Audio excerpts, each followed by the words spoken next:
Армысыздар, құрметті көрермен, назарларыңызға ұлттық ұланда болған маңызды жаңалықтар легін ұсынамыз. Ұлттық ұлан сарбаздарға қолайлы орта қалыптастыруды жалғастыруда. Сарбаздарға жасалған жақсы жағдай оның қызметіне де серпін береді. Ұлттық ұланда жауынгерлердің кәсіби шыңдалуымен қатар күнделікті қызметі мен тынығуына қолайлы орта қалыптастыруға да мән беріліп келеді.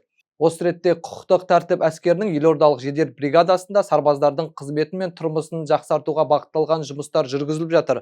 Ішкі істер министрінің орынбасары, ұлттық ұланның бас қолбасшысы генерал-лейтенант Аңсаған Балтабеков 55-73 әскери бөлімінің жаңарған нысандарын тексеріп, сарбаздарға жасалған мүмкіндіктермен танысты.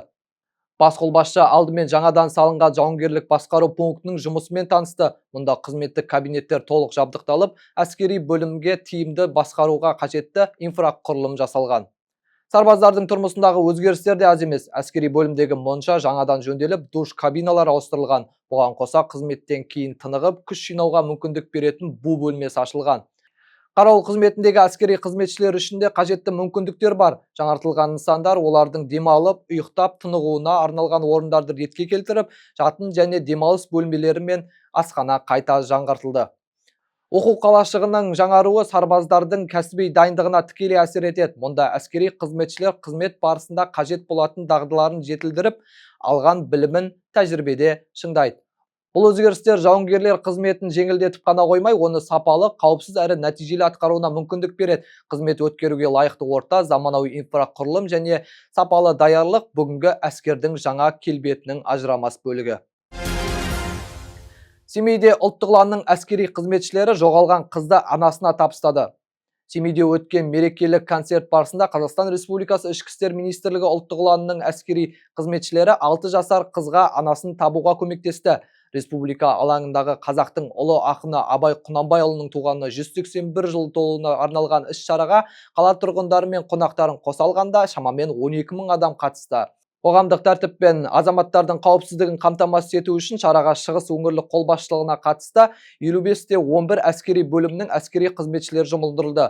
Адамдардың көп жиналуына байланысты қызмет күшейтілген режимде атқарылды.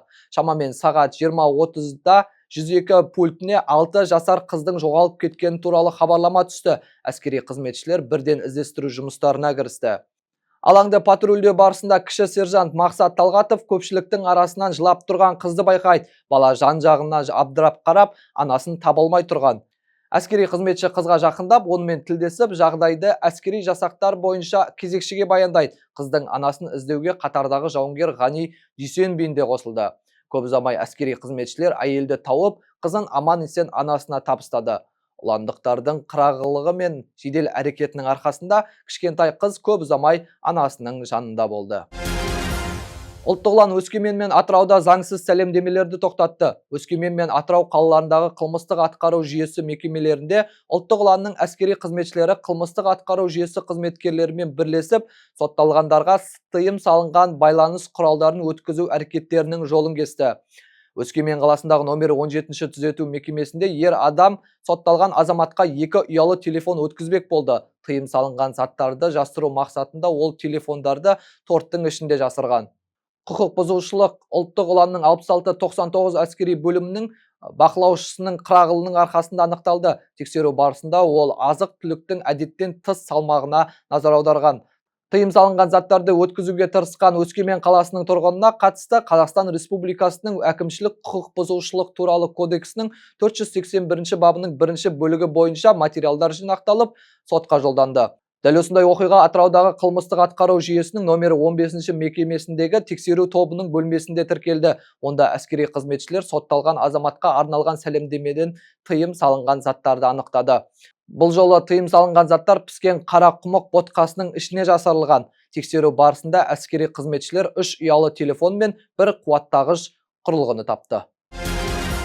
Астанада ұлттық ұлан жауынгері балаға көмек көрсетті. Патрульдік бекеттік қызмет атқару барысында ұлттық ұлан 55-73 әскери бөлімнің әскери қызметшісі қатардағы Дамир Қарсыбай көмекке мұқтаж баланы байқап қалды.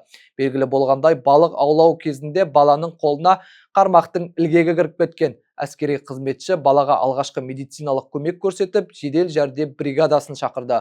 ұландықтың уақытылы әрі сауатты әрекетінің арқасында балаға қажетті медициналық көмек жедел көрсетілді. Кейін оқиға орнына баланың анасы келді. Ол ұлына көрсетілген көмегі назар аударылып бейжай қалмағаны үшін ұлттық ұлан әскери қызметшілеріне алғысын білдірді. Ұлттық ұланның Қарағанды қаласындағы 65-05 әскери бөлімінде қызмет ететін қатардағы жауынгер Артем Кудряшев әскерге келгенге дейін қазақ тілінде сөйлей алмайтын. Алайда 8 айдың ішінде мемлекеттік тілді меңгеріп, қызығушылығы артқаны соншалық, бос уақытында қазақ әдебиетін оқуға арнайтын болды. Соның нәтижесінде ол Абай Құнанбайұлының өлеңдерін жатқа айтып, қара сөздерін тұрақты оқуды әдетке айналдырған. Хакімнің мұрасы сарбаз үшін тіл үйренудің құралы ғана емес, қазақ халқының дүниетанымы мен рухани болмысын танудың жаңа әлемі іспетті. Әр шығармадан тағылым алып, әрбір қара сөзден өмірлік ой түйген жауынгердің мемлекеттік тілге деген ықыласы күн сайын артып келеді. Қазір оның ең жиі парақтайтын кітаптарының бірі Абай жинағы. Оған ақынның Қыс атты өлеңі айрықша ұнайды. Ұлы ойшылдың еңбектері ұлтқа ғана емес, қазақ елін танып білгісі келетін кез келген жанға рухани бағдар бола алатынын Артемнің өмірінен де байқауға болады. Ол үшін Абай тіл мен мәдениетті жақындастырған рухани ұстаз. Апта жаңалықтары осымен тәмам, келесі кездескенше.